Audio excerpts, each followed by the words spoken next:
In St. Paul, Minnesota's Hmong village, empty stalls line a once busy marketplace. On a normal day, all of these stalls would be open. It's a sign, the city's mayor explains, of the deeply rooted fear spreading within immigrant communities. They're afraid to leave their homes. They're afraid to let their children go to school.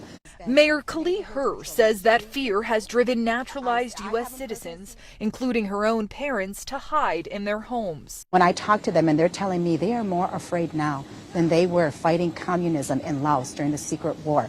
Top Homeland Security officials have declared Operation Metro Surge, laser focused on arresting what DHS calls the worst of the worst. Convicted felons and violent offenders accusing Minnesota officials of not cooperating. Since President Trump took office 1 year ago today, the state of Minnesota has released nearly 500 criminal aliens who were in police or state custody rather than turning them over to ICE. If ICE has a detainer, they want them to take custody of them, we will facilitate the transfer of custody, period. Commissioner Paul Schnell oversees Minnesota's Department of Corrections, including the state's prison system. Does it feel like the Department of Homeland Security is lying when it says that state authorities are not cooperating?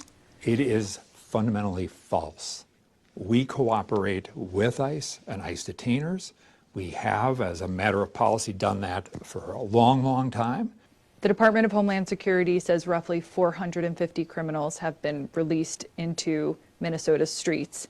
And you say you don't know where that number comes from? We have no idea where that number comes from. We know that we released 84 people. To ICE? To ICE, that were subject to detainers.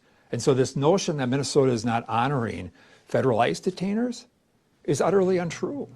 And CBS News has reached out to the Department of Homeland Security for clarity here. As for the next deportation campaign, the Department of Homeland Security says its next target is the state of Maine, a place with relatively few undocumented residents, but a prominent African refugee population.